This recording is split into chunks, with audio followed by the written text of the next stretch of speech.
tuve una entrevista con Grasshopper hace algunos días.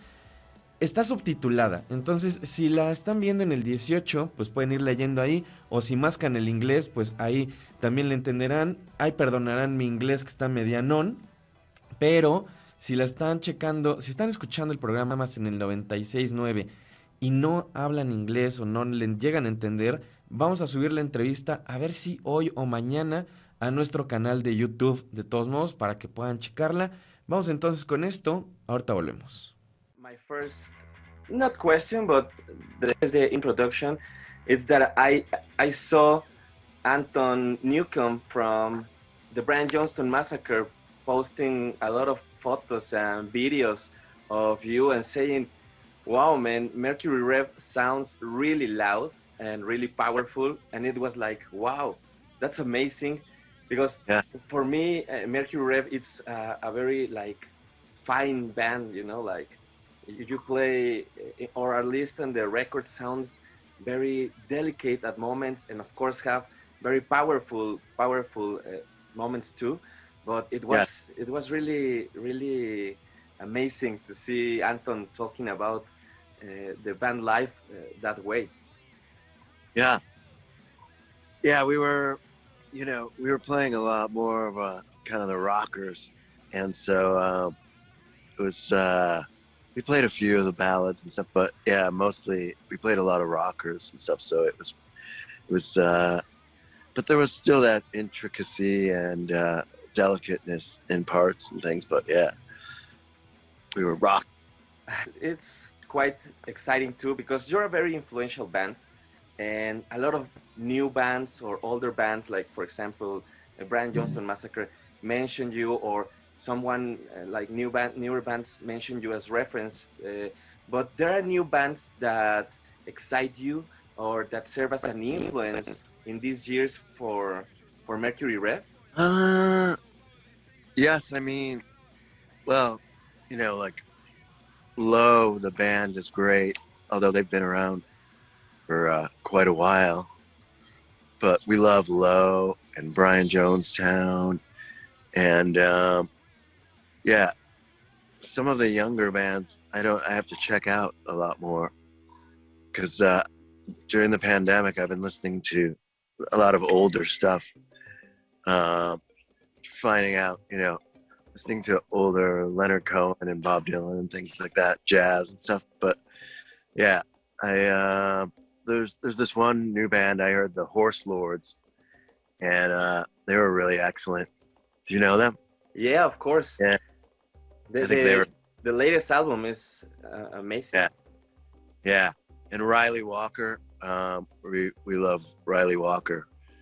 We had the opportunity to play with him in Idaho. We did a film soundtrack. He played with us.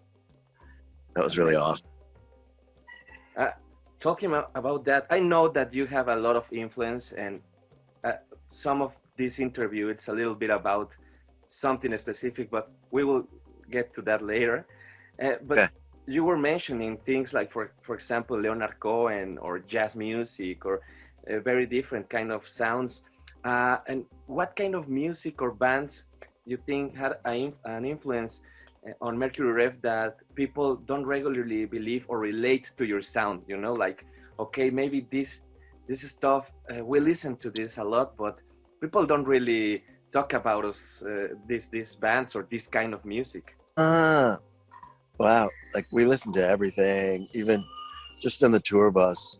We listened to all kinds of music from like Steely Dan to Pharaoh Singers to, like ZZ Top and the Horse Lords and, all kinds of stuff. Pink Floyd, the Velvet Underground, which people probably know that those references to us, but I don't know. We listened to a lot of Miles Davis and all kinds of stuff, a lot of jazz. We love and a lot of krautrock. Actually, my next question was a little bit about that because this week I was listening some of your discography on Bandcamp that I think it's amazing that you have all that records on Bandcamp. And I was I know and I knew some of your records since 10 or 15 years ago, But for example, I just listened to Paralyzed Mind of the Archangel Void, Yes. and that was an album that I wasn't aware, and I found it amazing, and it made me think a lot of things, you know, as like Ennio Morricone, Terry Riley, some German stuff that from the 70s. And then I actually read the description, and you mentioned there bands like Guru Guru and Faust, and of course it all made sense, you know, because all of these influences are present in some different ways around all your albums. And Mm. what other things or bands from that music scenes, for example, from the German music of the 70s, you think are present in your sound or in your life? We love stuff like Faust. Well, you know, I studied film with Tony Conrad and in Buffalo, and he was involved with the Velvet Underground. But then he played that record with Faust, that amazing record, and um, yeah, I mean things you said like Ennio Morricone and Terry Riley, and some of the Miles Davis '70s, you know, Electric Band with Pete Cozy. That's stuff that influenced, I think, the Harmony Rockets album that you were talking about, the um, Paralyzed Mind of Archangel Void. What are the things that no one asks you and you think are important or relevant to understand your work? Maybe not only as Mercury Rev, but also as Grasshopper as a musician. You know, we love to have our music is serious, but we also love to have a good laugh, and so we love comedy, and I think that's in our music. There's parts of it in there, but then yeah, I mean, we just we love to bridge together different types of music, all from different genres and different time periods that we love, and sort of make it work and mix and match a lot of things. And you know, we just from listening and deep listening to music, you come up with new ideas um, from various different types of music. And so that's what we always try to do is use all the palette, use all the different colors to make, you know, the music that we make. I remember discovering you and listening to your music for the first time thanks to this thing that I have here that is later with Jules Holland Yes. compilation. And there is this track, Goddess on a Highway, from a presentation of you on April 99. And I remember this band is really different from all the things that I know. 2003, it was when I bought this DVD. And how was the self-perception that you had of yourself, of the band on those years, and how have it changed in these recent years? You know, playing Jules Holland, I think we played it maybe 3 or 4 times on the television show, but it was always great because there's so much different kind of music on that show. Um, but yeah, the perception of ourselves hasn't changed too much. It's we still like to reach for the stars and kind of make mystical, cosmic, cosmic American music. That's also, you know, has other things thrown in.